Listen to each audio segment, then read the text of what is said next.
बिस्मिल्लाहिर्रहमानिर्रहीम। अस्सलाम वालेकुम। पाकिस्तान मॉर्निंग में आपको खुशामदीद कहेंगे। मैं हूँ इशाल अदनान और मैं हूँ मोहम्मद जुनैद हलीम। गुड मॉर्निंग, सुबह खैर नाज़रीन। आगाज़ की सबसे अहम और दिलचस्प खबर यह है कि इस बार आपको पता है कि दुनिया भर से आज़मीन हज पहुँच रहे हैं। एक बड़ी तादाद में नए नए रिकॉर्ड्स बन रहे हैं। लगभग 50 लाख जो मुसलमान हैं वो फ़रीज़ा हज अदा कर रहे हैं। और मज़े की बात यह है कि 35 मुख्तलिफ ज़ुबानों में इस बार तर्जुमा होगा, हज का तर्जुमा किया जाएगा जनाब। बिल्कुल 35 जो कौमी ज़ुबानें हैं उनमें बराह रास्त सुना जा सकेगा। और ये मैदान अराफात यानी कि मस्जिद निमरा से खुतबा हज इस साल 35 ज़ुबानों में इसका तर्जुमा किया जाएगा, जो कि बराह रास्त नशर किया जाएगा। इससे 50 लाख जो मुसलमान हैं मुस्तफ़ीज़ होंगे, क्योंकि इस बार जो 50 लाख आज़मीन हज हैं वो सऊदी अरब में मौजूद हैं, जो कि हज का फरीज़ा अदा करेंगे। और आपको बताएं कि इदारे अमूर हरमैन ने जामे मनसूबा मुरतब किया है और एक मुस्तकिल कमेटी तश्कील दी है ताकि इसको बेअहसन तरीके से सरअंजाम दिया जा सके और जो खुतबा हज है वो उन तमाम लोगों को बराह रास्त सुनाया जा सके और मुख्तलिफ 35 ज़बानों के अंदर सुनाया जा सके। अच्छा, मुख्तलिफ दिलचस्प वाक़यात भी रुनुमा हो रहे हैं। हमने अपने नाज़रीन को बताया था, बेल्जियम से एक शख्स ने साइकिल पे सफ़र किया, काफ़ी महीनों का सफ़र करके वो पहुंचा ये सादत हासिल करने के लिए। जिस वक्त वो बॉर्डर पे पहुंचा तो वहाँ पे सिक्योरिटी फोर्सेस के जो जवान थे उन्होंने उसे जो रिवायती कहवा होता है, खजूरें हैं, उसके साथ उसका इस्तकबाल किया। और एक बहुत ही दिलचस्प खबर सामने आई। ये जो नौजवान आप देख रहे हैं नाज़रीन, इसकी खुशकिस्मती कहिए, जिस तरह से इसको बुलावा आया है, ये जहाज़ आमिर के बगैर नहीं उड़ सकता। ये लीबिया का शहरी था, नाम है इनका जनाब ये आमिर जी आमिर और कज़ाफ़ी। इसकी जो स्टोरी है वो बहुत ही फिल्मी स्टोरी है। इसको ना पासपोर्ट हुकाम ने, एयरपोर्ट हुकाम ने रोक दिया कि आपके पासपोर्ट में कुछ मसाइल हैं, आप नहीं जा सकते। जिसके बाद ये जहाज़ इनका, जिसमें तमाम हुजाज मौजूद थे, वो उड़ान भर गया। और उसके बाद जब ये इनकी जो टेक्निकल इशू था, सिक्योरिटी क्लियरेंस थी, वो हो गई, तो इतनी देर में पता चला कि जहाज़ में कोई तकनीकी मसला हो गया, जहाज़ को वापस आना पड़ा। लेकिन चूंकि इंजन स्टार्ट था तो पायलट ने इजाज़त ही नहीं दी। उन्होंने कहा कि नहीं, इस वक्त हमारे पास वक्त नहीं, हम सवार नहीं कर सकते। ये शख्स के बाद फिर जहाज़ रवाना हो गया जनाब। वो टेक्निकल इशू भी सॉल्व हो गया और जहाज दोबारा से अपनी परवाज जो है वो शुरू। लेकिन आमिर मुसलसल बज़िद रहा। उसने कहा मैं घर नहीं जाऊंगा, मैं नियत करके आया हूं हज की और मैं जाने के लिए तैयार नहीं हूं। जहाज बहरहाल दूसरी बार भी उड़ान भर गया और दूसरी बार फिर उसके अंदर तकनीकी ख़राबी हुई और फिर इसे वापस आना पड़ा। और तीसरी बार यूं आमिर को उस वक्त बिठाया गया जब पायलट ने कहा कि बाखुदा आमिर के बगैर ये फ़्लाइट नहीं जाएगी, ये परवाज़ नहीं जाएगी। फिर इसको ना सिर्फ बुलाया गया, तमाम जो हाजरीन थे, जो क्रू था, उन्होंने खड़े होकर इसका इस्तकबाल किया और वो देखना चाहते थे आखिर कौन सी ऐसी शख्सियत है जिसके बायस जहाज़ में फ़नी ख़राबी बार बार पैदा हो जाती है। बिल्कुल जी। और फिर आमिर कज़ाफ़ी यूँ जहाज़ पे सवार हुए और फिर उसके बाद जहाज़ जो है वो बाकायदा रवाना हुआ और फिर उसके बाद कोई फ़नी ख़राबी नहीं हुई है जहाज़ के अंदर और जहाज़ जो वो अपनी मंजिल पर जाकर पहुंचा और फिर वहाँ पर लैंड किया। यकीनी तौर पर ये जज्बा ईमानी, ये मोहब्बत जो सरशार थे उनका दिल, और जो उन्होंने एक दफ़ा तहैया कर लिया था कि बस अब हज किए बिना तो वापसी नहीं हो सकती। अल्लाह ताला ने उस यकीन को पूरा किया है और फिर बार बार जहाज़ का वापस आना और फिर पायलट का खुद एतराफ़ करना कि ये जहाज़ आमिर के बगैर रवाना नहीं हो पाएगा। और वही हुआ, आमिर के बगैर वो जहाज़ रवाना नहीं हुआ। बहुत ही खूबसूरत मिसालें इस तरह से मिल रही हैं कि मौज़ात आज भी होते हैं। अब आ जाते हैं हम अपनी टॉप 5 स्टोरीज की तरफ। तो जनाब तीसरा T20 है, पाकिस्तान ने बांग्लादेश को हराकर क्लीन स्वीप कर दिया इसके अंदर और मोहम्मद हारिस की जो शानदार सेंचुरी थी उसकी बदौलत पाकिस्तान ने तीसरे T20 में 7 विकेटों से फतह हासिल कर ली है। जी हाँ, इस पर बात करेंगे और इसके अलावा बात करेंगे हुकूमती पॉलिसीज़ पर पाकिस्तानियों के एतमाद में वाज़ेह इजाफा देखने में आया है। पाकिस्तानियों का मुल्क के माशी मुस्तकबिल पर एतमाद बढ़ गया है। अफसोस सर्वे ये बात वाज़े कर रहा है, लेकिन इसमें कितनी सदाकत है, क्या मुहरक़ात हैं, कितने लोग मुतमईन हैं हुकूमती इक़दाम से, इस पर भी बात होगी। उसके बाद आपको बताएंगे क्या मस्नूई ज़हानत ज़हनी मसाइल के लिए थेरेपी का मुतबादिल हो सकती है, क्या इससे लोगों को ठीक किया जा सकता है, ज़हनी सुकून उन्हें फ्राहम किया जा सकता है, क्या ये थेरेपी का मुतबादिल हो सकता है, इस पर भी तफसील से होगी बात। और फिर बात होगी कि किन लोगों पर कुर्बानी वाजिब है और किन किन लोगों पर वाजिब नहीं है। ये एक ऐसा सवाल है जो हर साल पूछा जाता है, बहस मुबाहिसे होते हैं, लेकिन शरीयत के मुताबिक ये किस पे वाजिब होती है, किन किन शराइत को लागू करके इस पर अमल करना होता है, इसका भी जायज़ा लेंगे। उसके बाद आपको बताएंगे इल्म फल्कियात की रोशनी में आपका ये हफ्ता कैसा रहेगा। बहुत सारे लोग जो दिलचस्पी रखते हैं सितारों के अंदर, वो ये जानना चाहते हैं कि सितारों की रोशनी में उनका हफ्ता कैसा रहेगा। तो आज हमारे साथ माहिरीन मौजूद होंगे और आपको बताएंगे कि आपका ये हफ्ता कैसा रहेगा। सबसे पहले आ जाते T20 मैच के ऊपर, जिससे हमें पाकिस्तानी शाहीनों से बहुत सारी उम्मीदें वाबस्ता थी कि जो ये टूर्नामेंट है, जो ये सीरीज़ है, ये यकीनी तौर पर शाहीन अपने नाम कर लेंगे, और हुआ भी है। लेकिन उससे बढ़ के दिया उन्होंने। हमने सीरीज़ का सोचा था, उन्होंने क्लीन स्वीप कर दिया, तो खुशी और भी दुबाला हो चुकी है। पिछले कुछ हिसाब किताबी चुकता हुए हैं, और जो सवालात उठ रहे थे टीम की परफॉर्मेंस के ऊपर, उसमें भी काफ़ी हद तक इजाला हो सका है। तो अहमद कुरैशी स्पोर्ट्स रज़ियाकार हमारे साथ मौजूद हैं। अहमद, आपको वेलकम कहेंगे, क्या कहेंगे ज़बरदस्त परफॉर्मेंस पे? क्रेडिट किसको जाता है, पूरी टीम को, या कुछ खास आपको लगता है कि प्लेयर्स की ऐसी परफॉर्मेंस थी जिसने अहम किरदार अदा किया?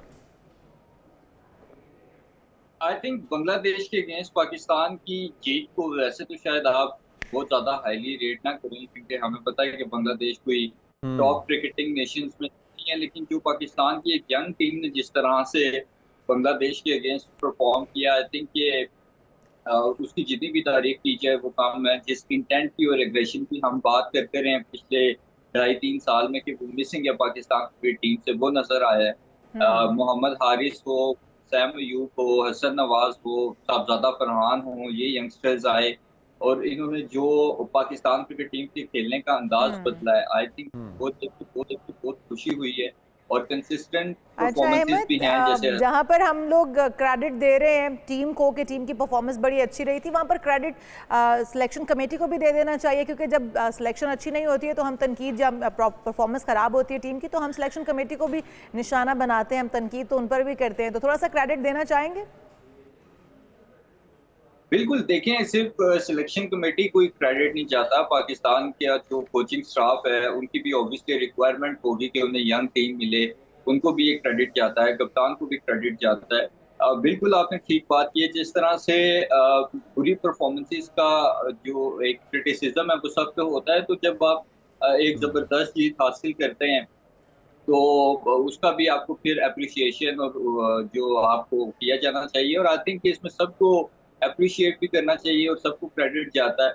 और बेसिकली पाकिस्तान क्रिकेट टीम को अब मेरे ख्याल में यहाँ से वापस पीछे मुड़ के नहीं देखना चाहिए, आगे की तरफ ही देखना चाहिए, मोर विद मोर इंटरेस्टिंग। अच्छा, थोड़ी सी बिल्कुल सही कह रहे हैं आप, थोड़ी सी अगर टीम कमज़ोर हो तो वो एक बेहतरीन मौका होता है प्लेयर्स के पास अपने रिकॉर्ड्स को भी बेहतर करने का। तो मोहम्मद हारिस ने इसका भरपूर फ़ायदा उठाया, करियर की पहली सेंचुरी बनाई, क्या कहेंगे इस पर?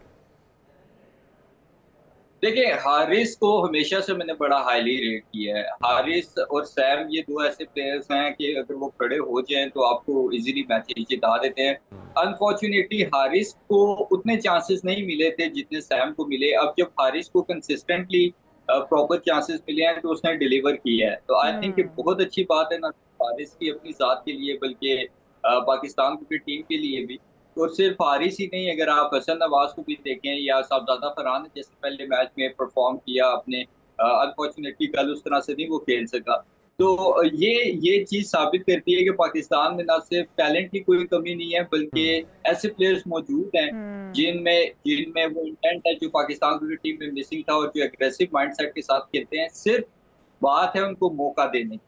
तो उनको मौका मिला, सबने जो स्किल्स हैं उनको एग्जीक्यूट किया अच्छे तरीके से और रिजल्ट हमारे सामने। अच्छा एवद, हम देखें तो बांग्लादेश टीम में भी बहुत सारे नए प्लेयर्स को मौका दिया गया और बहुत सारे नए प्लेयर्स को आजमाया गया। उनके जो सीनियर प्लेयर्स थे इस बार वो उनके स्क्वाड का हिस्सा नहीं थे, और फिर बार बार ये भी बात हो रही थी कि क्योंकि अभी वो एक सीधी हार कर आए हैं क्रिकेट की अमेरिका से, तो शायद वो एक हार का भी एक असर है, तासुर है जो कि अभी बांग्लादेश टीम के ऊपर मौजूद है, जिसकी वजह से उनका मोरल बहुत डाउन है। तो क्या हमने इस चीज़ का भी एज हासिल हमें था कि उनका मोरल डाउन है तो हमने अपनी परफॉर्मेंस बेहतर कर ली, अगर अदरवाइज तो बांग्लादेश टीम से पिछली बार हम हारे भी है। देखिए, बांग्लादेश यूएई से जब सीरीज आ रहा तो कोई एक्सपेक्ट नहीं कर रहा था, क्योंकि ऑब्वियसली देखा जाएगा तो यूएई का इतना एक्सपीरियंस और एक्सपोजर नहीं है जितना बांग्लादेश का है।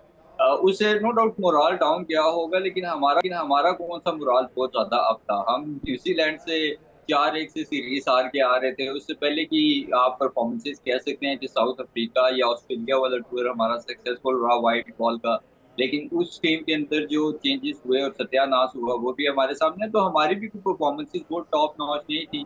किसी बांग्लादेश की जब टेस्ट सीरीज की टीम ने जब हमें टेस्ट सीरीज में व्हाइट वॉश किया तो तब तो किसी ने ये बातें नहीं की कि ये छोटी टीम है, खैर है कोई बात नहीं। तब तो क्रिटिसिज्म किया सबने। तो आई थिंक ये जो जीत है वो जीत है, चाहे वो बड़ी टीम के अगेंस्ट हो या छोटे के अगेंस्ट हो, जीत से ज्यादा मेरे लिए ये इम्पोर्टेंट है और ये सेटिस्फेक्शन है कि एटलीस्ट पाकिस्तान क्रिकेट टीम में अब वो प्लेयर्स आए हैं जो मॉडर्न क्रिकेट खेल रहे हैं, जिनके लिए अपनी जात से ज्यादा की परफॉर्मेंस इंपॉर्टेंट होती है, और वो चीज हमें नजर आ रही है और उसके रिजल्ट्स भी हमें मिल रहे हैं। तो मेरे लिए, मेरे ख्याल में ये सीरीज जीतने से जो बड़ा रिजल्ट है वो ये है कि हारिस का परफॉर्म करना, सैम अयूब का परफॉर्म करना, बाकी प्लेयर्स का परफॉर्म अच्छा करना। अहमद, गो के हम ये सीरीज़ जीते हैं, क्लीन स्वीप किया है, ज़बरदस्त रहे तमाम ही शोबों में, लेकिन अगर ख़ुद एहतसाबी की बात की जाए तो क्या इसी स्क्वाड को लॉक कर देना चाहिए या कुछ एडिशन होना चाहिए, कुछ ऐसी तब्दीलियां होनी चाहिए जो कि इससे भी बेहतर परफॉर्म करने के काबिल बनाए हमें, क्योंकि सिर्फ बांग्लादेश का तो हमें सामना नहीं होगा, आगे और टफ टीम्स का भी सामना करना पड़ेगा। तो उसके लिए क्या पेसर्स में इजाफा होना चाहिए और क्या क्या चेंजेस आपके ख्याल में होने चाहिए टीम में? देखिए, पाकिस्तान की टीम के लिए अच्छी बात यह है कि क्योंकि शाहीन और नसीम काफी आउट ऑफ टच रहे हैं, इवन हारिस रऊफ की भी कोई एक्स्ट्रा ऑर्डिनरी परफॉर्मेंसेस नहीं रही। फहीम अशरफ का टीम में कम बैक करना अपनी ऑब्वियसली परफॉर्मेंसेस की बेस पे और फिर परफॉर्म करना, और हसन अली का, आई थिंक ये पाकिस्तान की टीम के लिए काफी एक अच्छी बात है। स्पिन डिपार्टमेंट में मुझे लगता है कि आपको महरान मुमताज या सुफियान मुकीम को ट्राई करना पड़ेगा। उसकी वजह ये है कि स्पिन में हम अभी भी थोड़ा सा लैग कर रहे हैं। कल भी अगर आप देखें तो अबरार को जब मार पड़ी तो उसके बाद हमारे पास कोई बैकअप के तौर पे ऐसा ऑप्शन नहीं था कि जो प्रॉपर हमें ब्रेक थ्रू दिलवा सके। तो सम टाइम आपके फास्ट बॉलर्स नहीं चल रहे होते, तो वहां पे स्पिनर्स का रोल आ जाता है कि वो आपको खासतौर पे मिडिल ओवर्स में पावर प्ले के बाद ब्रेक थ्रू दिलवाएं। तो मेरे ख्याल में शादाब की स्पेस बनाने के लिए, शादाब को टीम में रखने के लिए विदाउट किसी परफॉर्मेंस सुफियान को बाहर किया गया। हालांकि न्यूजीलैंड वाले टूर पे भी उसकी 6 की इकॉनमी है, जहां पे बाकी सबकी 15 की 18 की इकॉनमी थी, और जो वो मैच खेला वो पाकिस्तान जीता भी। और साउथ अफ्रीका का टूर देख लें, वो भी उसका काफी सक्सेसफुल रहा। सिर्फ क्योंकि अगर पहले अबरार के साथ यही होता रहा, बाबर आजम उसको पूरी दुनिया घुमाता रहा, लेकिन खिलाना गवारा नहीं किया कि परफॉर्म ना करते और शादाब की खतरे में ना पड़े। लेकिन शादाब साहब की इतनी पैथेटिक परफॉर्मेंस थी कि उसको अबरार को खिलाना पड़ा एट दी एंड। अबरार खेला, अबरार ने अपनी परफॉर्मेंस से जगह पक्की कर ली।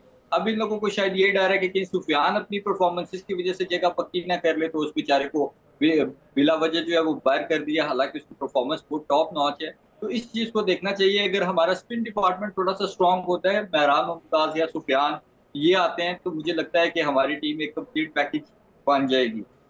तो अहमद, जिस तरह से अभी भी ये रस्साकशी जारी है कि इस प्लेयर्स को परफॉर्मेंस की वजह से नहीं खिलाना चाहिए, इसकी परफॉर्मेंस बेहतर होगी तो ये अपनी जगह बना लेगा, तो आप समझते हैं कि आने वाले दिनों में इस चीज़ को बलाए ताक रखते हुए उन प्लेयर्स को खेलने का मौका दिया जाएगा, स्क्वाड में शामिल किया जाएगा जिनकी परफॉर्मेंस बहुत अच्छी है?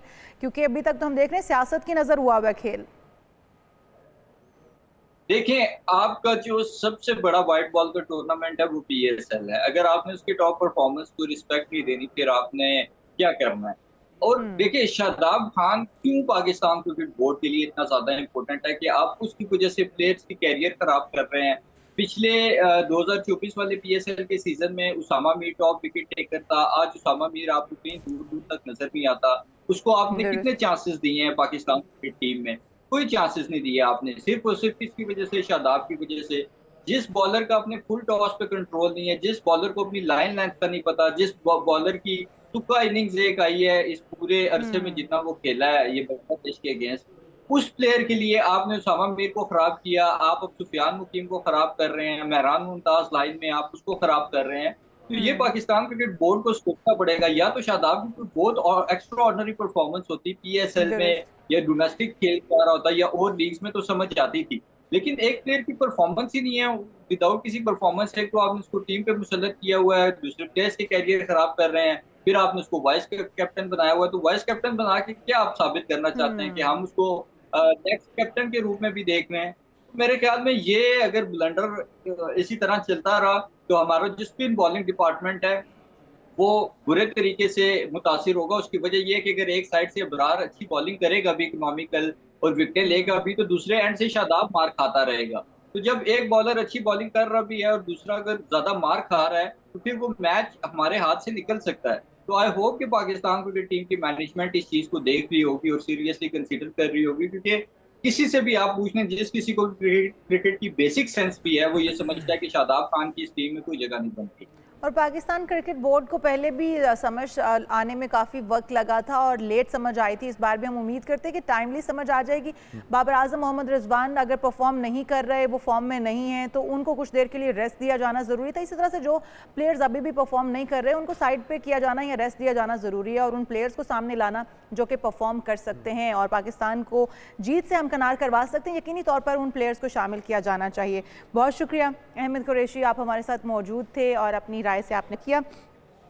अब आपको लिए चलते हैं एक और हमारे कौमी हीरो जो कि अरशद नदीम गोल्ड मेडल जो कि 50 साल के बाद पाकिस्तान के लिए गोल्ड मेडल लेकर आए हैं जी। 1993 के अंदर पाकिस्तान ने एशियन एथलेटिक्स चैंपियनशिप के अंदर गोल्ड मेडल जीता था और अब फाइनली अरशद नदीम ने ओलंपिक्स के बाद पाकिस्तानियों को ईद से पहले ईदी भी दे दी है ना। बिल्कुल ऐसा ही है। और अरशद नदीम जो है वो हमेशा कुछ कर दिखाते हैं। अरशद नदीम ने बजरिया बैंकॉक को लाहौर पहुंचे हैं और अभी उनकी वतन वापसी हुई है। वो अपने घर की तरफ रवाना हो चुके हैं। डीजी स्पोर्ट्स बोर्ड पंजाब और लेक्सो हुकाम ने अरशद नदीम का इस्तकबाल किया। इस हवाले से गुलदस्ते पेश किए और एयरपोर्ट पर भी शानदार जो इस्तकबाल है वो किया गया है अरशद नदीम का। और यकीनी तौर पर जब आपको कोई आपका पाकिस्तान का नौजवान कोई प्लेयर आपको जीत से हमकनार करवाता है और पूरी दुनिया में पाकिस्तान का नाम रोशन करता है, तो उसके लिए ये इस्तकबाल तो होना बनता है। हाँ, लेकिन अफसोसनाक अमर इसमें यह है कि हुकूमती शख्सियत इसमें कोई नहीं पहुंची है। एयरपोर्ट पर अरशद नदीम के अहल खाना भी मौजूद थे। अरशद नदीम ने एशियन एथलेटिक्स चैंपियनशिप में 86.4 मीटर दूर जैवलिन फेंककर गोल्ड मेडल हासिल किया। और आपको पता है ना इशार कि जब हरीफ भारत हो और उसको शिकस्त दी जाए तो फिर उसका मजा कई गुना बढ़ जाता है। इस बार भी ऐसा ही हुआ। इस बार भी ऐसा ही हुआ। हमारा जो मुखालिफ हरीफ था वो भारत था और भारत क्या कुछ और भी कम्पेटिटर्स थे पूरी दुनिया से थे, लेकिन मतलब एशिया भारत को हराना तो हमारी खुशी दीदनी हो जाती है, डबल ट्रिपल हो जाती है। और फिर जिस तरह से आप भी कह रहे हैं कि वहाँ पर जो हमारी सियासी क़यादत है उनकी मौजूदगी ना होना। हाँ, हुकूमत को ओन करना चाहिए ना अपने हीरो को। उसने इतना खुशी दी है पूरी कौम को, उनका सर फखर से बुलंद किया, तो हुकूमत को ऐसे अपने हीरोज को ओन करना चाहिए। बहुत ज़रूरी होता है एक्नॉलेज। अच्छा, हमारे नुमाइंदे रियाज अहमद भी मौजूद हैं मियाँ चन्नू में। कौमी हीरो अरशद नदीम जो कि गोल्ड मेडल लेकर पाकिस्तान पहुंचे हैं, इस वक्त वो मियाँ चन्नू रवाना हुए हैं। तो हम जानते हैं हमारे नुमाइंदे जो वहाँ पर मौजूद हैं रियाज अहमद से। रियाज, आप बताइएगा किस तरह की गहमा गहमी देख रहे हैं आप अरशद नदीम के घर पर और किस तरह से इस्तकबाल की तैयारियां की गई हैं? जी बिल्कुल, कौमी हीरो अरशद नदीम जिसने जनूबी कोरिया में पाकिस्तान का परचम लहराया और पाकिस्तान के लिए जो है गोल्ड मेडल जीता, वो लाहौर से मियाँ चन्नू के लिए रवाना हो चुके हैं। मैं इस वक्त उनके गांव में मौजूद हूं। अगर इधर तैयारियों की बात की जाए तो सुथरा पंजाब के जो रज़ाकार हैं वो भी सफाई सुथराई में जो है वो नज़र आ रहे हैं और उनके जो घर वाले हैं वो भी उसके लिए इस्तकबाल की तैयारियां कर रहे हैं। इस वक्त उनकी जो बड़ी बहन है कलसूम भी वो मेरे साथ मौजूद है। तैयारियों के हवाले से उससे बात करते हैं। जी अस्सलाम वालेकुम जी, आज हमारे भाई आ रहे हैं और मैं पाकिस्तान की शुक्रगुज़ार हूँ जिनकी वजह से मेरे भाई ने ये गोल्ड मेडल जीता है और आज हम लोग बहुत ज़्यादा खुश हैं। भाई के आने की तैयारी की जा रही हैं और भाई का नाश्ता तैयार हो रहा है। भाई के नाश्ते में हम लोगों ने देसी अंडा, दही और देसी घी की रोटी, साथ लस्सी, यही भाई माशाल्लाह मेरे भाई नाश्ता करते हैं और बहुत ज़्यादा तैयारी की जा रही है। आज हम लोग बहुत ज़्यादा खुश हैं। जी बिल्कुल, आपने बात सुनी। कलसूम बीबी का यही कहना था कि हम भाई के लिए जो है वो नाश्ता तैयार कर रहे हैं और देसी घी की रोटी, लस्सी और देसी घी का जो है देसी घी वाला पराठा और जो अंडा है वो भाई बहुत ज़्यादा शौक़ से पसंद करते हैं। भाई के लिए तैयार कर रहे हैं और हम आज बहुत खुश हैं और हम पूरी पाकिस्तानी कौम का शुक्रिया अदा करते हैं जिनकी दुआओं से मेरे भाई ने गोल्ड। और हम भी शुक्रिया अदा करते हैं अरशद नदीम को, एक बार फिर से उन्होंने हमें खुश होने का मौका दिया है। सेलिब्रेशन तो चल रही है, एयरपोर्ट पर भी रिसीव किया गया और इसके साथ साथ उनका जो आबाई इलाका है मियाँ चन्नू, वहाँ पे भी पूरा एहतमाम किया गया उनका शायान निशान इस्तकबाल करने के लिए। जी 11 बजे के करीब बताया जा रहा है कि अरशद नदीम अपने घर पर पहुँच जाएंगे और फिर उनका वहाँ पर भी शानदार इस्तकबाल किया जाएगा। उनके घर वाले बड़ी खुशी का इजहार कर रहे हैं। हम यहाँ पर एक ब्रेक शामिल करते हैं, दीगर अहम इशूज़ भी बाकी हैं, आप कहीं मत जाइएगा, स्टे विद अस।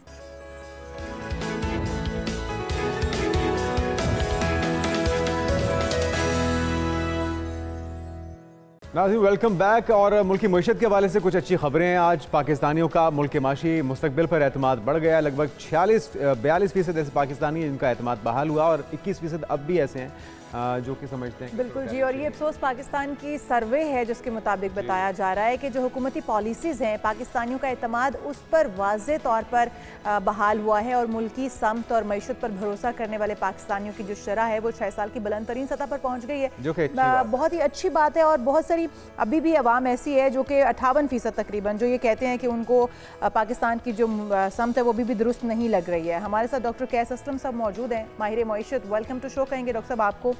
डॉक्टर साहब, ये जो अफसोस की एक सर्वे सामने आया और जिसके अंदर ये बताया जा रहा है कि 42% तकरीबन पाकिस्तानियों का जो एतमाद है वो बहाल हुआ है कि पाकिस्तान एक बेहतर समत में अब गामजन हो चुका है। यकीनी तौर पर हम भी मानते हैं कि पाकिस्तान की अब समत दुरुस्त है और पाकिस्तान में अगर मज़ीद बेहतर इस्लाहात लाई जाती हैं और सरमायाकारों को का एतमाद बढ़ता है और पाकिस्तान में सरमायाकारी होती है तो मुआशी तौर पर पाकिस्तान जो मज़ीद मुस्तहकम होगा। आप क्या समझते हैं?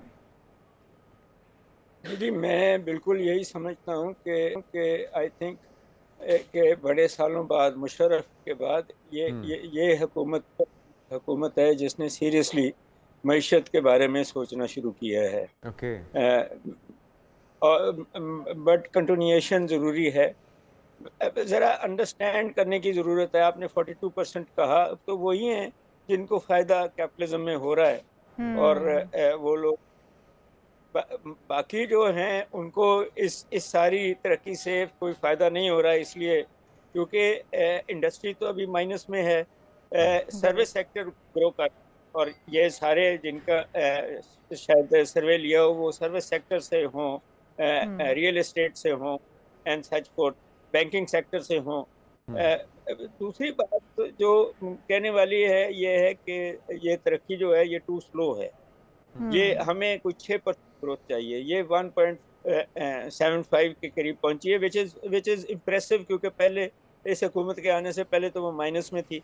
तो 1.7 इज़ IMF कह रही है कि 3.3 पे चली जाएगी, विच इज़ ऑल्सो इम्प्रेसिव। मगर अगर आपने लोगों को रोज़गार देना है, एक्सपोर्ट आनी है, तो 6% पे ग्रोथ हमें, और वो इंडस्ट्री से चाहिए। डॉक्टर साहब, इंडस्ट्री को ग्रो करने के लिए, ईज़ ऑफ डूइंग बिजनेस के लिए और क्या कुछ करना होगा? हुकूमत को किन चीज़ों पे और तवज्जो देने की ज़रूरत है?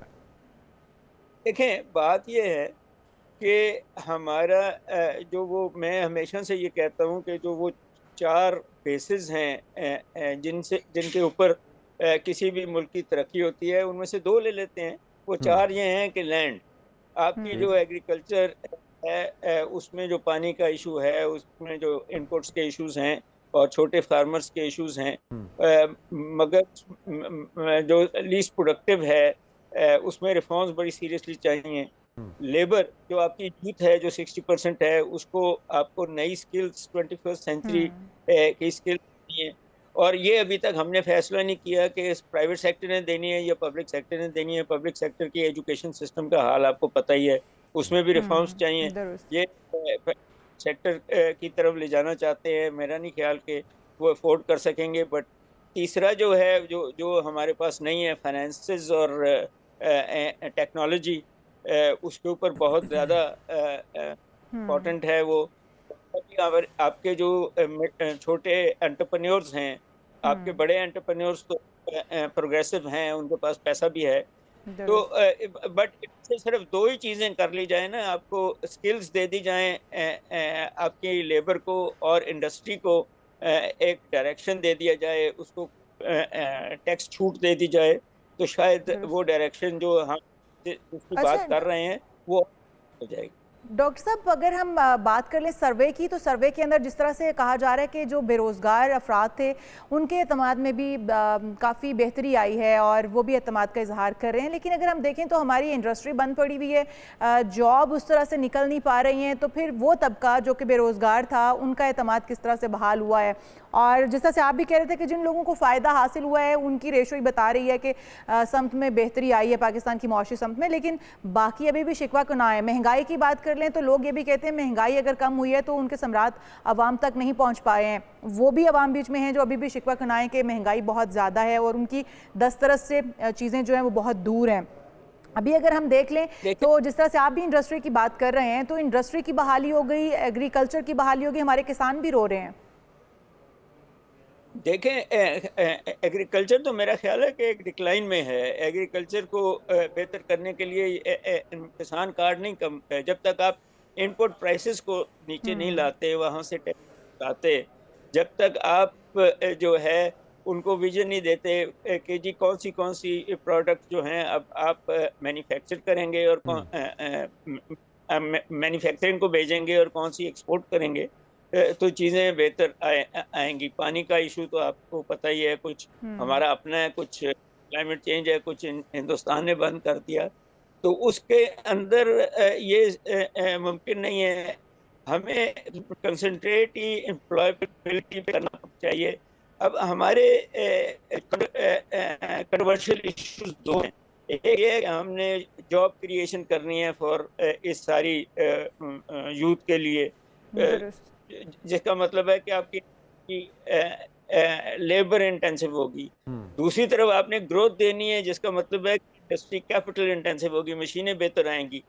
तो अगर मशीनें बेहतर आएंगी, आर्टिफिशियल इंटेलिजेंस होगी, तो फिर एम्प्लॉयमेंट का इशू आएगा। तो ये तो मेरा ख्याल है कि अभी हमने आर्टिफिशियल इंटेलिजेंस की बात तो नहीं की, but at the same time job creation जो है वो छोटे छोटे कारोबार जो हैं उनको हमारी हुकूमतें, ये सिर्फ ये नहीं, सारी हुकूमतें जो हैं वो रियल एस्टेट के ज़रिए ये बाकी इंडस्ट्री को बहाल करके करनी है। कोई इनोवेटिव एक्सपोर्टेबल प्रोडक्ट्स के बारे में ये आप बिल्कुल बड़ी अच्छी बात कर रहे हैं डॉक्टर साहब, क्योंकि हम ज़रूरी मुल्क हैं और प्रायोरिटाइज इसको करना बड़ा ज़रूरी है कि क्या क्या चीज़ें हैं पाकिस्तान के अंदर जो प्रोड्यूस हो रही हैं, जो उगाई जा रही हैं, जिनकी डिमांड है, चाहे वो गल्फ़ हो, चाहे वो मगरबी दुनिया हो, वहाँ तक रसाई हासिल करना। और जिस तरह से एक उम्मीद की किरण पैदा हुई है, डोनाल्ड ट्रंप ने भी जिस तरह से एक वेलकम किया है पाकिस्तान को इस कशीदगी के दौरान, जो उनकी स्टेटमेंट्स अब भी आ रही हैं, इसको कैश करवाना, इस मौके को, इस अपॉर्चुनिटी को, ये कितना ज़रूरी है। और हमें बैरूनी जो चीज़ें हैं उस पर इन्हिसार को भी तो कम करना होगा। जी बिल्कुल सही है आपकी बात। अब आप दो किस्म के जिसको कहते हैं स्फीयर्स के अंदर बड़ी इंटरेस्टिंगली हैं। एक तरफ आप कैपिटलिज्म करना चाहते हैं और अमेरिका चलना चाहते हैं, दूसरी तरफ आपका सबसे अच्छा दोस्त जो है वो कम्युनिस्ट चाइना है। तो कहीं ना कहीं आपने ना कम्युनिज्म बिल्ड किया है ना कैपिटलिज्म बिल्ड किया है, तो कहीं ना कहीं फैसला करना पड़ेगा। चाइनीज टेक्नोलॉजी से आपने देखें, जब चाइना और इंडिया कम्पीट कर रहे हैं तो आपको देखना पड़ेगा कि इसके अंदर कहाँ चीज़ें जो हैं जो चाइनीज़ नहीं बनाना चाहते या इंडिया नहीं बनाना चाहता, आप बना सकते हैं, या एक्सपोर्ट करते हैं एज रॉ मटेरियल्स, या इंडिया को बेचते हैं। इंडिया के साथ आपकी ट्रेड नहीं है बिल्कुल। तो कहीं ना कहीं, और मैं कहता हूँ कि आपका सबसे बड़ा पार्टनर जो है वो अमेरिका है, और वहाँ आपका सरप्लस है, शायद $3 बिलियन का सरप्लस है। आई वाज टेकन अबैक कि दुनिया के साथ आपका डेफिसिट है, अमेरिका के साथ आपका सरप्लस है, तो आपको एडवांटेज आपका है, आपका ड्राई फ्रूट है आपका। मगर जो सबसे इम्पोर्टेंट आपकी चीज़ है वो आपका यूथ है।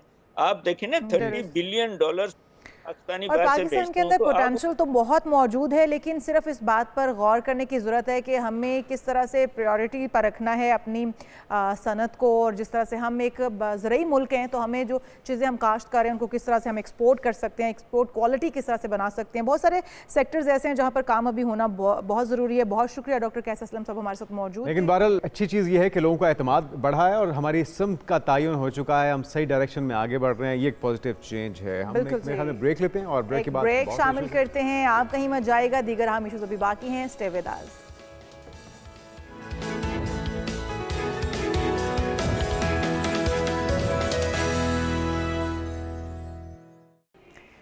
प्रोग्राम में एक बार फिर से आपको खुशामदीद कहते हैं। ईद कुर्बान की आमद है, मौसम भी बड़ा गर्म है और व्यापारियों की मुश्किलात में भी खासा इजाफा हो गया क्योंकि गर्मी से जानवरों को महफूज रखना, बीमारियों से महफूज रखना एक बहुत बड़ा इम्तिहान, बहुत बड़ा चैलेंज है जी। और ख़ासतौर पे ख़रीदारों के लिए भी, अगर आप वक्त से पहले जानवर ले आते हैं और खुदा न खास्ता वो बीमार हो जाता है तो बड़ी परेशानी हो जाएगी। साथ में अगर बात की जाए वज़ीर आला मरियम नवाज़ की, तो उन्होंने शाहपुर कांजरा में मुल्क की सबसे बड़ी मॉडल कैटल मार्केट का इफ्तिताह किया। वो खुद वहाँ पर गई, जिस तरह बता भी रही थी, और दस्तियाब सहूलतों का जायज़ा उन्होंने लिया है। बिल्कुल जी। और फिर नुमाया कारकर्दगी का मुजाहरा करने पर वहाँ पर शील्ड्स भी दी गई हैं। लाहौर की मॉडल कैटल मार्केट में तकरीबन 25,000 बड़े जानवर और 1.5 लाख छोटे जानवरों की गुंजाइश बाकी है। दूसरी बड़ी कैटल मार्केट जो है वो झंग में बनाई जाएगी, जबकि जो Shahpur Kanjra model cattle market है इसमें मस्जिद भी मौजूद है, वॉशरूम बनाए गए हैं, वेटरनरी क्लिनिक बनाए गए हैं, ट्रक शॉप भी है जनाब, बैंक है, ATM मशीन है और जदीद तरीन स्लॉटर हाउस भी वहाँ पर मौजूद है। क्या आपने बकरा खरीदा है, वहीं पर आप ज़िबा करवा के गोश्त वगैरह करवा के भी आप लेकर आ सकते हैं। स्लॉटर हाउस भी वहाँ पर बना दिया है। लेकिन ये उसूली तौर पे एक मॉडल मवेशी मंडी है, ऐसी तमाम मंडियों को ऐसा ही होना चाहिए आइडियली, और इसको वक्त के साथ साथ बेहतर भी होना चाहिए। तो व्यापारियों के लिए 20 रिहायशी कमरे भी बनाए गए हैं वहाँ पर। ये जानवरों के लिए नहीं, मवेशियों के मालिकों के लिए, व्यापारियों के लिए होंगे। अच्छा, गोहर अली हमारे नुमाइंदे वहाँ पर मौजूद हैं, उनसे जरा जान लेते हैं डिटेल से। गोहर,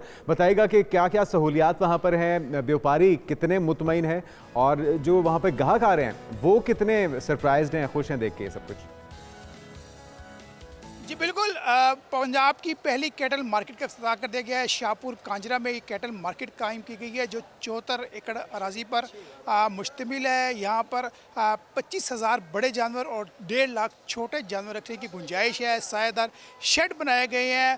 पहली कैटल मार्केट है, यहाँ पर ख़रीदारों को भी काफ़ी सहूलियात मुयस्सर हैं। व्यापारी हमारे साथ मौजूद है, इनसे बात करते हैं। ये कैटल मार्केट है, सायेदार जगह है, शेड बनाया गया है और क्या क्या सहूलतें यहाँ पर?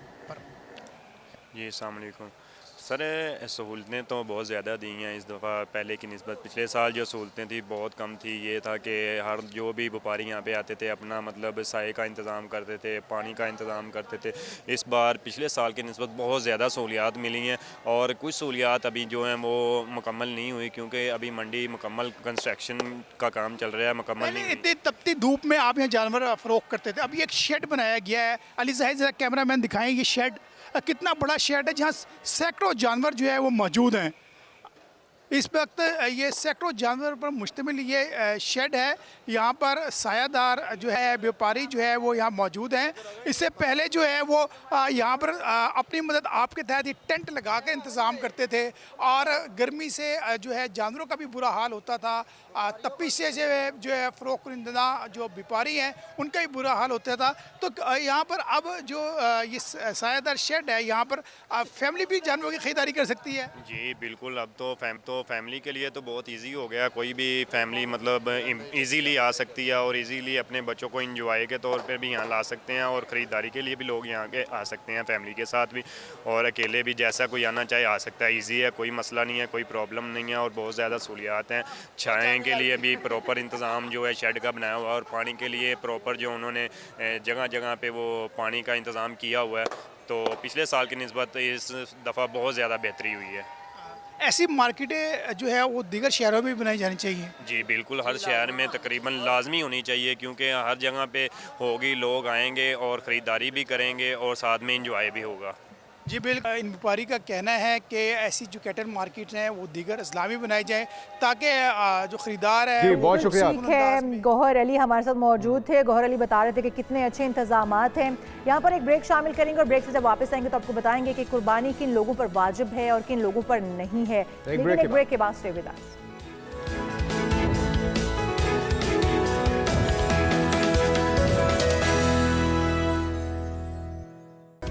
Welcome back. और अब बात कर लेते हैं बहुत यहाँ मौजू पे। आपके इल्म में है कि ईद की आमद है और इससे पहले कुर्बानी के जो मामलात हैं वो एक जिम्मेदारी होती है, लेकिन सवाल यह है कि किन लोगों पर वाजिब है ये कुर्बानी और किन लोगों पर वाजिब नहीं है।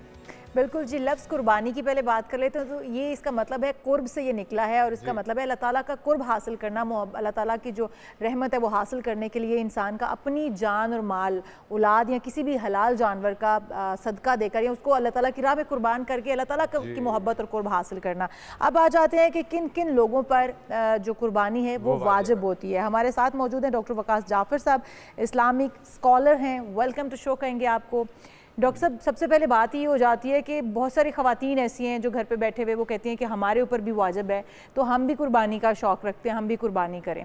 तो क्या आपके पास होना चाहिए, किन किन हालात में आपके ऊपर वाजिब हो जाती है? कि आपके पास कोई बहुत प्रॉपर्टियाँ, जेवर, ज्वेलरी, ख़वातीन ने काफ़ी कुछ रखा होता है, संभाला होता है, तो उसके ऊपर वाजिब होती है, या जो सिर्फ कमाने वाला हेड ऑफ़ फैमिली है, मर्द है जो बाहर निकल रहा है, कमा रहा है, उसके ऊपर वाजिब है? पहले इसके ऊपर आ जाते हैं और फिर उसके ऊपर के जिनके ऊपर कर्ज़ है, क्या उनके ऊपर भी वाजिब है? बिस्मिल्लाहिर्रहमानिर्रहीम। बहुत बहुत शुक्रिया आपका। बहुत ही अहम क्वेश्चन है, क्योंकि ज़ाहिर है आपकी कुर्बानी के दिन चल रहे हैं, तो इन्हीं दिनों के अंदर जो है हमें ये एनालिसिस करना चाहिए।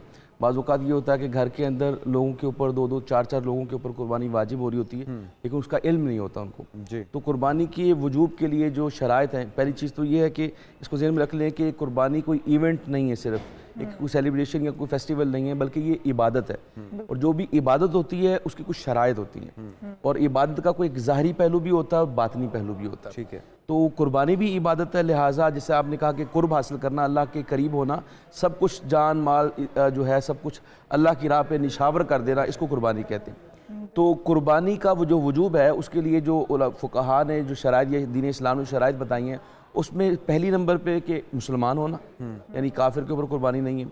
मुसलमान के बाद आकिल और बालिग होना, यानी आकिल भी हो, यानी कोई उसको कोई इंसैनिटी ना हो, यानी बिल्कुल होश हवास में हो, और फिर वो बालिग हो। बालिग से मुराद कितनी उम्र? क्योंकि यहाँ पे तो 18 साल है, वैसे शरई तौर पे जब इंसान बालिग होता है, जब उसके प्यूबर्टी 12 साल के बाद, जो 12-13 साल 14 साल जो भी बनता है, उसके बाद वो बालिग हो जाता है। अभी वो जैसे मसला पड़ा हुआ है शादी के हवाले से, जी। तो जब बुलूगत आ जाती है तो इट मीन्स के वो बालिग जब हो गया तो उसके ऊपर कुर्बानी वाजिब हो सकती है। आगे ये है कि उसका साहिब माल होना, ये बड़ा इंपॉर्टेंट है, और उसके साथ साथ उसका मुसाफिर होना, उसका मुकीम होना, क्योंकि मुसाफिर के ऊपर जो है वो कुर्बानी वाजिब नहीं है। इसीलिए आप देखते हैं कि जो हुज्जाज किराम जो जाते हैं वो कुर्बानी नहीं करते, ठीक है, जो वो जानवर कर रहे होते हैं वो दम दे रहे होते हैं, यानी इहराम के अंदर कोई गलती है, कोई मिस्टेक हो गई है, तो अल्लाह ताला उसको जो है उससे सरफ नज़र फरमाए। इसलिए हम जो है वो हुज्जाज किराम जो है वो कुर्बानी का जानवर जो है वो ज़बह करते हैं। वो कुर्बानी नहीं होती, वो दम होता है, क्योंकि हुज्जाज किराम मुसाफिर होते हैं, वो कुर्बानी नहीं करते। तो मुसाफिर के ऊपर कुर्बानी नहीं है, और मुसाफिर की जो अच्छा वो दम है, इस वजह से जो कमी बेशी रह गई है वो पूरी हो जाए, वो इस वजह से नहीं है कि कुर्बानी की ईद है, वो कुर्बानी के ऊपर है ही नहीं, क्योंकि ये बड़ा आपने अच्छा एक पॉइंट रेज किया। तो कुर्बानी जो है वो मुसाफिर के ऊपर इसलिए नहीं है कि ज़ाहिर है कि उसने जब सफ़र में होता है तो उसके लिए बड़ी मुश्किलात होती हैं। 92 किलोमीटर्स के जब आप नियत करते हैं तो आप मुसाफिर कहलाते हैं। तो जब आप दूसरी जगह, दूसरे शहर में, जैसे अब आप लाहौर में रहते हैं, जैसे आप लाहौर के मुदाफ़ात से निकलेंगे बाहर, लेकिन कितने दिन के लिए वहाँ पे क़याम पज़ीर हो? 92 किलोमीटर से दूर हो और 15 दिन से ज़ायद ना हो क़याम, 15 दिन के अंदर का क़याम हो, तो आप जो है वहाँ पे मुसाफिर हैं, आप मुकीम नहीं हैं। जो लास्ट चीज़ है वो साहिब निसाब होना। साहिब निसाब में बड़ा इंपॉर्टेंट फ़र्क है जो लोगों को नहीं मालूम होता, और यही हम आज डिस्कस करेंगे कि लोग ये समझते हैं कि शायद जो ज़कात वाला निसाब है वही निसाब जो है वो कुर्बानी वाला। ऐसा नहीं। अच्छा, ऐसा नहीं है, ऐसा नहीं है। ज़रूरत असलिया से ज़ायद, ज़रूरत असलिया को भी बयान कर देते हैं, ज़रूरत असलिया से ज़ायद अगर आपके पास 52.5 तोले चांदी जितनी अमाउंट या उतने आपके पास एसेट्स मौजूद हैं तो आप साहिब निसाब हैं, आपके ऊपर कुर्बानी वाजिब है। अब ज़रूरत असलिया क्या है? ज़रूरत असलिया होते हैं जो घर के अंदर आपके पहनने वाले कपड़े हैं, आपके पास राशन का सामान है, यूटिलिटी बिल्स के लिए पैसे रखे हुए हैं, वो सारा जो यानी आपके खाने पीने का जो एहतमाम है वो सारी चीज़ें जो हैं वो आपके ज़रूरत असलिया में आती हैं, घर ज़रूरत असलिया में आता है। इससे ज़ायद मिसाल के तौर पर एक शख्स ने मकान किराए पे दिया हुआ, मिसाल के तौर पे एक बड़ा घर है और बड़े घर में 2-3 कमरे जो हैं वो यूज़ ही नहीं होते, वो बंद पड़े हुए हैं, तो उनकी कीमत का तयन किया जाएगा। अगर आपने मकान किराए पे दिया हुआ तो उसकी मकान की कीमत का तयन किया जाएगा, और वो ऑब्वियसली 52.5 तोले चांदी, क्योंकि इस वक्त 1,80,000 रुपये की कम व बेश ये अमाउंट बनती है। तो अगर इतनी अमाउंट के आपके पास एसेट्स मौजूद हैं जो ज़रूरियात असलिया से ज़ायद हैं तो आपके ऊपर कुर्बानी वाजिब। डॉक्टर साहब, अगर आपके पास ये एसेट्स तो मौजूद हैं लेकिन आपके ऊपर कर्ज भी है जो कि आपने अदा करना है, और वो कर्ज जो है वो आप या फिर आपके पास गाड़ी या मकान ऐसा है जो कि आप उसकी एक साथ दे रहे हैं और वो किस्तों पर आपने गवर्नमेंट से या किसी बैंक से ले रखा है, लीज पर है, तो उस सूरत में क्या हमारे ऊपर कुर्बानी वाजिब है कि हमारे पास तमाम अशियाए ज़रूरिया तो मौजूद हैं लेकिन हमारे पास जो घर है या हमारे पास गाड़ी है या फिर इस तरह की चीज़ें, और फिर हम मकरूज़ हैं, ये कर्ज़ में आ जाता है ना कि आपने किसी भी बैंक का कर्ज देना है, किसी बंदे से आपने लेकर अमाउंट और ये चीज़ें खरीदी हैं, उस सूरत में फिर क्या है? उसमें हम ये देखेंगे एक कारोबारी शख्सियत है या कोई सैलरीड पर्सन है, वो देखा जाएगा कि जो उसने कर्ज देना है उस कर्ज देने की उसके पास सलाहियत कितनी है। लेट्स सपोज आपने अभी देखा कि बैंक से आपने गाड़ी ली हुई है और आपने बेशुमार उसकी अकसात जो है वो दे दी हैं, अब वो एसेट आपका बन चुका है। मिसाल के तौर पे 50 लाख की गाड़ी थी, आपने 30-35 लाख रुपया दे दिया हुआ है, 10-15 लाख आपने देना है और आप समझते हैं कि अगर मैं इस गाड़ी को सेल आउट करूं तो मैं वो कर्जा आसानी से अदा कर सकता हूं और फिर मेरे पास वो अमाउंट इतनी बचती है जो 52.5 तोले चांदी से जायद है, तो आप कुर्बानी करेंगे। ठीक है। अच्छा, इसमें एक और अहम बात वो बड़ी इंपॉर्टेंट है क्योंकि आजकल रियाकारी और देखा देखी बहुत ज़्यादा है,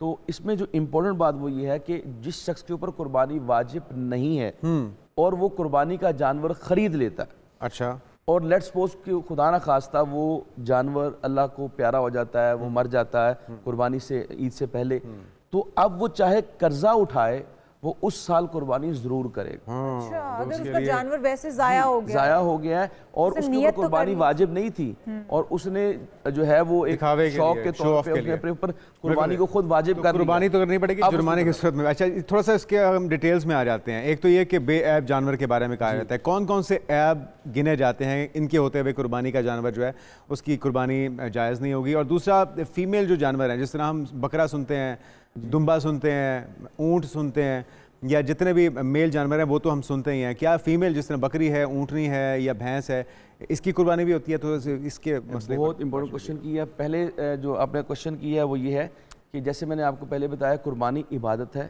तो इसका ज़ाहरी पहलू भी देखा जाता है, बातनी पहलू भी देखा जाता है। तो जो ज़ाहरी पहलू है उसका बेऐब होना ज़रूरी है। बेऐब होने से मुराद ये है कि वो सेहतमंद हो, तवाना हो, फरबा हो, लागर ना हो, काना ना हो, या एक बिनाई का मसला ना हो, उसकी समात का मसला ना हो, ये सारी चीज़ें हैं। यानी बहरा गूंगा यानी इस तरह की ज़ुबान ना उसकी कटी हुई हो।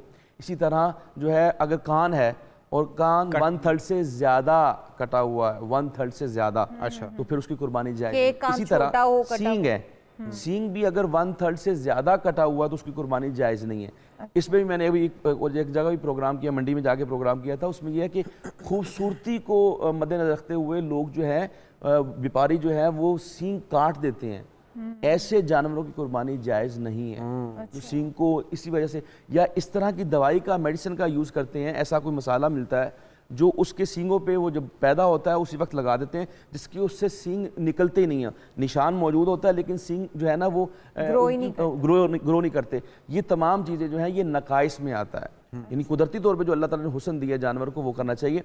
और जो आपने दूसरा सवाल किया उसमें आप समझ गए, फीमेल वाला, बिल्कुल सही है। अल्लाह ताला ने कुरान पाक में 8 जानवरों का जिक्र फरमाया और जो 8 जानवरों को अल्लाह ताला ने जमा फरमाया उसमें इंपॉर्टेंट बात यह है कि अल्लाह ने जिक्र ही फीमेल का किया है। अच्छा, फीमेल का किया है और साथ में उसके साथ उसका जोड़े का जिक्र कर दिया है। ठीक है, इस नईन कह के ना जोड़ा बना दिया, यानी बकरा है, बकरी है तो उसका जोड़ा, गाय है तो उसका जोड़ा, ऊँट है उसका जोड़ा, तो इसी तरह भेड़ है तो उसका जोड़ा। तो अल्लाह ताला ने कुरान पाक में फीमेल का ही जिक्र किया है और उसके साथ उसके जोड़े के अंदर शामिल कर दिया है। और एक आखिरी बात इस हवाले से जो है वो बड़ी इंपॉर्टेंट है कि एक इख्तलाफ पाया जाता है, वो भैंस या जो कट्टा होता है उसके बैफलो जो होती है उसकी कुर्बानी के हवाले से पूछा जाता है। तो अहले सुन्नत के यहाँ या अहले ये तमाम मसालिक के यहाँ तकरीबन, यानी एक हमारा स्कूल ऑफ थॉट है अहले हदीस, उस स्कूल ऑफ थॉट के अंदर भी 2 राय हैं। एक राय में जो है वो इसकी कुर्बानी जायज़ नहीं है बकाया, दूसरा एक स्कूल ऑफ थॉट अहले हदीसों का एक सेक्ट जो है वो कहता है कि ये जायज़ है। अहले सुन्नत के यहाँ कट्टे की कुर्बानी हो या भैंस की कुर्बानी हो वो भी जायज़ है क्योंकि वो भी गाय के हुक्म में। अच्छा, अब फीमेल जो जानवर होते हैं वो प्रेग्नेंट ना हो, इस चीज़ का भी ख्याल रखा जाता है। और वो कितने वक्त के होने चाहिए क्योंकि जो एक फीमेल जानवर है उसके तो प्रेग्नेंट होने के चांसेस बहुत ज़्यादा हैं, तो वो कितनी उम्र का होना चाहिए तो वो कुर्बान किया जा सकता है कि इस हवाले से भी कोई जो हाँ एक इम्पोर्टेंट बात रहेगी जो यानी शरायत कुर्बानी में से जानवर की कि उसकी उम्र का तयन किया जाएगा। यानी ये जो हम दांत देखते हैं ना, धुंधा है, चौगा है, ये सारा देखते हैं, इसलिए देखते हैं क्योंकि व्यापारी लेके आते हैं तो हमें इल्म नहीं होता कि इनकी उम्र कितनी है। अगर आपने घर में पाला हुआ है तो जो भेड़ बकरी बकरा है तो उसकी उम्र 1 साल होना ज़रूरी है, उसके चाहे दांत आए हों नए या नए आए हों, क्योंकि 14 माह की उम्र में 13 माह की उम्र में वो तो आपको पता होगा कि कितनी उम्र जी कितनी उम्र है, वरना आप वो उसके दांतों से तायुन करें एटलीस्ट। इसी तरह हाँ जी, इसी तरह जो अपना आपका फीमेल की मैं बताता हूँ, इसी तरह जो गाय है या भैंस है वो 2 साल की होनी चाहिए। इसी तरह ऊँट जो है वो 5 साल का होना चाहिए। ये इनकी उम्र का तायुन है, ये दांतों का तायुन नहीं। दांतों को तो हम सिर्फ इसलिए देखते हैं कि हमें पता मालूम हो जाए कि इसकी उम्र इतनी हो चुकी है। और जो फीमेल की बात है वो ये है कि अगर वो प्रेग्नेंट है तो पहली बात है कि उसकी कुर्बानी नहीं करनी चाहिए। अच्छा, अगर आप बेइल्मी में ले आते हैं जानवर, आपको लाइल्मी आपको मालूम नहीं था और आप वो जानवर ले आते हैं और आप उसको ज़बह करते हैं, कुर्बानी आपकी हो जाएगी और उसके जो पेट में बतन में जो बच्चा है आपको वो भी कुर्बान करना पड़ेगा, उसके ऊपर भी छुरी फेरनी पड़ेगी। अगर आपको लाइल्मी के अंदर आप वो जानवर ले आते हैं तो इसके लिए यही हुक्म है। अच्छा, अब इज्तिमाई कुर्बानी के ऊपर आ जाते हैं। जब हम इज्तिमाई कुर्बानी करते हैं तो हमें नहीं पता, हमने सिर्फ उसमें एक हिस्सा डाल लिया, हमें तो नहीं पता वो जानवर कैसा है, जब ख़रीदा गया उसके अंदर सारे ऐप देखे गए या नहीं देखे गए, उस वक्त किन बातों का ख्याल रखना होगा अगर हम इज्तिमाई तौर पर कुर्बानी कर रहे हैं तो? देखिए, अब पहली चीज़ तो ये है कि जहाँ इज्तिमाई कुर्बानी होती है वहाँ पे मेजॉरिटी जो है वो जाती ही नहीं है, सिर्फ पैसे भेज देती है। ये बात गलत है, वो हिस्सा आ जाता है। जाना चाहिए।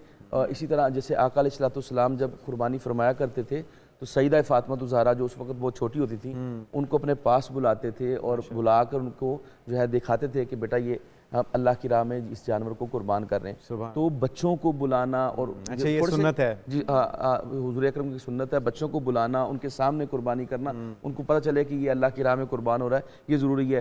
तो जो आपने बात की है कि जब हम देखते ही नहीं हैं, हम जाते ही नहीं हैं, मुतवज्जे ही नहीं होते, बस सिर्फ पैसे भिजवा दिए, अब तो जाने के भी नहीं पड़ता, ऑनलाइन पैसे भिजवा देते हैं और कुर्बानी हो जाती है और गोश्त जो है वो घर पहुँच जाता है। तो इस तरह नहीं, बल्कि शौक़ के साथ जाना चाहिए, देखना चाहिए।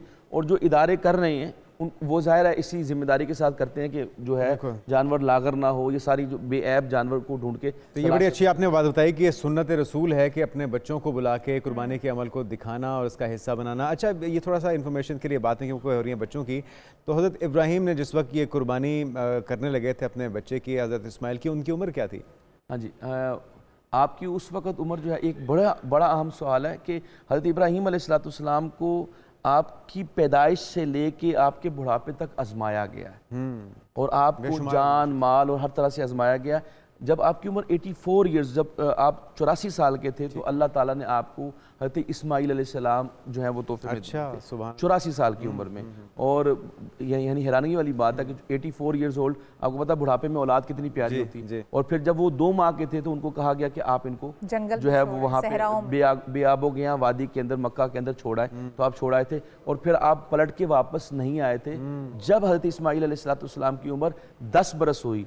और इब्राहीम अलैहिस्सलाम की उम्र 94 बरस थी जब अल्लाह ताला ने ख्वाब के अंदर बताया कि जब आप आपकी कुर्बान करें। कोई परवरिश नहीं की, कोई जैसे एक वालिद का, ये भी एक इम्तिहान था। तो इसीलिए तो इकबाल ने कहा था कि सिखाए किसने इस्माइल को आदाब फर्जंदी। तो उसमें जो किरदार बताया जाता है वो उनकी वालिदा का था। उनकी वालिदा ने सिखाए थे कि बेटा बाप का अदब ये होता है। इसी के अपना हज़रत इस्माइल कह रहे थे कि अब्बा जान आपने बिल्कुल दरेग नहीं करना, आप आंखों में पट्टी बांध लें। ये जो अदब सिखाया गया, ये जो एहतराम सिखाया गया, ये उनकी वालिदा हाजरा ने उनको सिखाया। खूबसूरत, बहुत शुक्रिया, बहुत शुक्रिया। आप हमारे साथ मौजूद थे डॉक्टर वकास जाफर।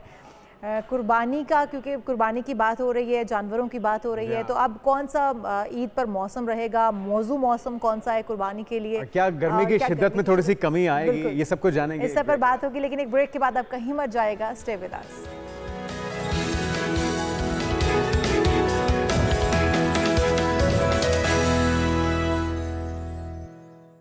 प्रोग्राम में एक बार फिर से आपको खुश आमदेद कहते हैं और बात करते हैं साल के सबसे गर्म तरीन महीने जून में इस बार ईद आ रही है जनाब। और मुल्क भर में ईद उल अज़हा 7 जून को मनाई जाएगी। गर्मी भी शदीद होगी, मौसम बड़ा ही खुश्क और मरतूब रहने वाला है, लेकिन शायद अल्लाह ताला करम कर दे। और कितने इम्कानात हैं, कितने चांसेस हैं। अंजुम नज़ीर ज़ैगम साहब हमारे साथ मौजूद हैं, डिप्टी डायरेक्टर महकमा मौसमियात। आपको वेलकम कहेंगे अंजुम साहब, कोई खुशखबरी सुना दें क्योंकि जून का महीना तो सुनते ही पसीने छूट जाते हैं। जी बहुत शुक्रिया। ऑल दो के स्टार्ट ऑफ जून हो गया है, लेकिन पिछले जो हमारे पास रेनी स्पेल्स हुए थे उसकी वजह से टेम्परेचर्स काफ़ी हद तक जो हैं वो कंट्रोल चल रहे हैं। ऐसा इतनी गर्मी नहीं है जो पिछले दिनों हम देख कर आए हैं। इसके जी साथ साथ ये मैं बताता चलूँ कि कल और परसों जो है वो हैदराबाद सॉरी लाहौर और उससे मुल्हिका इलाकों यानी कि फैसलाबाद वगैरह में बारिश के इम्कान मौजूद हैं। कल इस्लामाबाद में भी बारिश हो सकती है और ये सिलसिला 2 दिन तक वक्फे वक्फे से हल्की से मुतदिल बारिश हो सकती है इन इलाकों में। ताहम उसके ठीक है। बाद जो है वो थोड़ा सा गैप है और ईद लग रहा है कि जो है वो बगैर बारिश के गुजरेगी। ओह अच्छा अंजुम साहब, पिछली ईदें अगर हम देखें तो यकीनी तौर पे 10-10 दिन का गैप तो आ रहा है, रमज़ान के रोज़े जो हैं वो पीछे जा रहे हैं, लेकिन जो पिछली ईदें हैं हर बार ही ऐसा होता है कि जो ईद कुर्बान होती है ना, हल्की फुल्की फुहार शुरू हो जाती है, हल्की फुल्की रिमझिम ज़रूर हमें देखने को मिलती है कि अल्लाह ताला की रहमत ही है कि उस दिन बारिश हो जाना। तो क्या कोई ऐसा चांसेस हैं, कोई ऐसा सिस्टम दाखिल हो सकता है या अनएक्सपेक्टेड कोई रेन हो सकती है जिससे हमारे चेहरे अभी से खिल उठें और हम थोड़ा खुश हो जाएं कि भाई ईद कुर्बान ठंडी गुजरेगी? देखें जी, ईद तो वैसे ऐसे इतने ज़्यादा टेम्परेचर नहीं होंगे, बहुत शदीद गर्मी नहीं होगी। उसकी रीज़न ये है कि जैसा मैंने आपको बताया कि कल और परसों जो है वो लाहौर में बारिश के इम्कानात हैं। उसके बाद जो 7 तारीख को जब ईद है तो उस दिन जो है एक्सपेक्टेड होगा कि अपर केपी के या केपी के कुछ इलाकों, जीबी और कश्मीर के कुछ इलाकों में बारिश हो सकती है। ताहम अच्छा, पंजाब के मैदानी इलाकों में फिल वक्त बारिश के चांसेस नज़र नहीं आ रहे। ज़बरदस्त। लेकिन आपने कहा कि मौसम में कुछ बेहतरी आई है, कुछ जो हम पिछले दिनों गर्मी की शिद्दत देख रहे थे उसमें खासी कमी वाक़ई हुई है, इसकी वजूहात क्या हैं?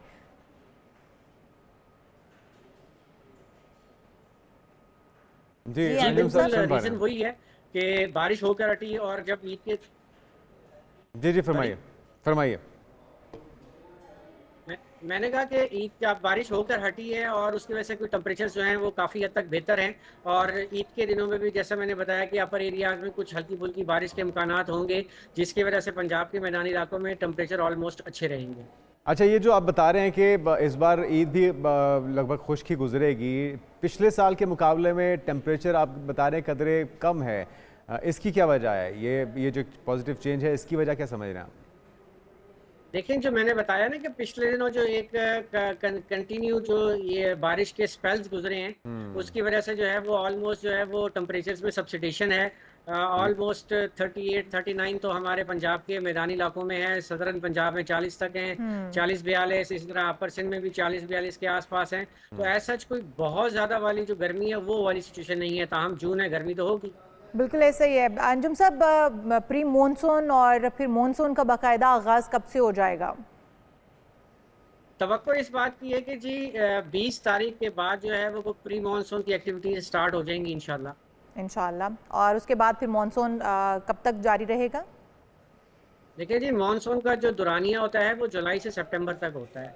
ठीक है, ठीक है, तो बहुत शुक्रिया, जुलाई बहुत तक जो शुक्रिया। है वो बारिशें मुतवक्के हैं, जिसके बाद जो मौसम के अंदर है एक खासा चेंज आएगा। अंजुम नज़ीर जैगम साहब हमारे साथ मौजूद थे, डेप्यूटी डायरेक्टर महकमा मौसमियात, और जिस तरह से वो बता रहे थे कि ईद इस बार खुश गुजरने वाली है, लेकिन KPK के कुछ इलाकों में बारिश मुतवक्के है, जिसके बायस उम्मीद की जा सकती है कि मौसम में बेहतरी आएगी। 2 दिन में हो सकता है कि लाहौर और गिरदुनवा और इस्लामाबाद में भी बारिशें हो सकती हैं। यहाँ पर एक ब्रेक शामिल करेंगे, आप कहीं मर जाएगा, दीगर अहम इशू भी बाकी हैं। Stay with us.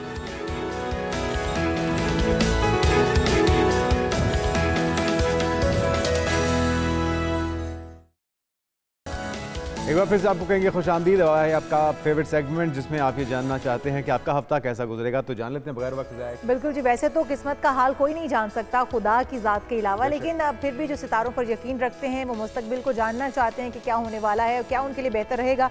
तो हमारे साथ दाऊद जी मौजूद है, माहिर इल्म नजूम, वही हमारी रहनुमाई करेंगे। वेलकम टू शो कहेंगे दाऊद भाई आपको। दाऊद भाई, सितारे क्या कहते हैं, किसका सितारा गर्दिश में रहेगा, किसका सितारा इस बार खुशियाँ और खुशहाली लेकर आने वाला है? थोड़ा सा हमारे देखने वालों की भी रहनुमाई कीजिएगा।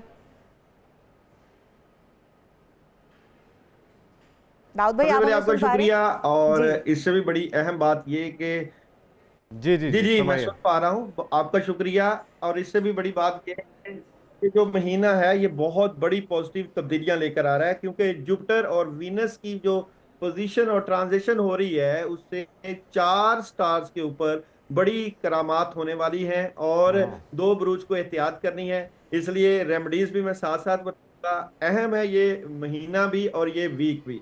तो सबसे पहले इस वीक की बात करते हैं। एरीज बुर्ज हमल वालों के लिए ये वीक कैसा रहेगा, टैरो कार्ड की एनर्जी क्या बताती है। तो एरीज वालों के लिए ये वीक किस तरह एनर्जी लेकर आएगा। एरीज वालों के लिए इस वीक में बहुत जबरदस्त अपॉर्चुनिटीज आ सकती हैं, कामों में हेल्प, इनका कद काट और इज्जत में इजाफा आता है और इनके तमाम मामलात में बड़ी जबरदस्त हेल्प नजर आती है। अगर मैं जॉब और बिजनेस की बात करूं तो जॉब और बिजनेस में एहतियात करनी है, और मोहब्बत की बात करूं तो मोहब्बत में अपॉर्चुनिटी है, हेल्थ की बात करूं तो हेल्थ में भी अपॉर्चुनिटी है। इस वीक में इन लोगों के लिए सूरह फलक और सूरह नास 11 मरतबा जरूर अपनी नेगेटिविटी को दूर करने के लिए पढ़ना चाहिए। ठीक है। अच्छा जी, नेक्स्ट है बुर्ज सौर।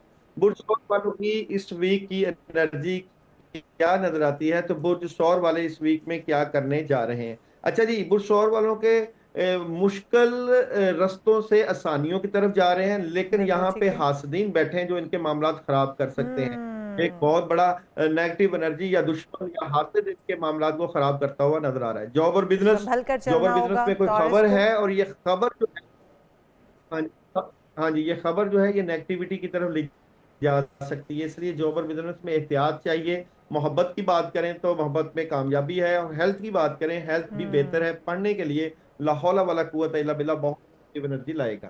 अच्छा जी, नेक्स्ट है मेरे पास बुर्ज जोजा। हाँ जी, बुर्ज जोजा जमनाई वालों की इस वीक की एनर्जी क्या नजर आती है। मैं एनर्जी इस वीक की कार्ड से देखता हूँ बुर्ज जोजा वालों की कैसी रहेगी। तो बुर्ज जोजा वाले इस वीक में बहुत अच्छी और पॉजिटिव एनर्जी हासिल कर पाएंगे। कद काट और इज्जत में इजाफा, कुछ नया शुरू करेंगे, और बिगनिंग भी, और बहुत सी चेंज भी रहेंगी। जैसे कि जॉब और बिजनेस में मायूसी रहेगी, मगर इस मायूसी का हल निकल आएगा। और मोहब्बत की बात करें तो गुस्सा और ओवर नहीं करनी, हेल्थ बेहतर है। नेक्स्ट है जनाब मेरे पास कैंसर वाले। कैंसर वालों की इस वीक की एनर्जी क्या नजर आती है। तो देखते हैं जी, कैंसर वालों की इस वीक की एनर्जी क्या नजर आती है।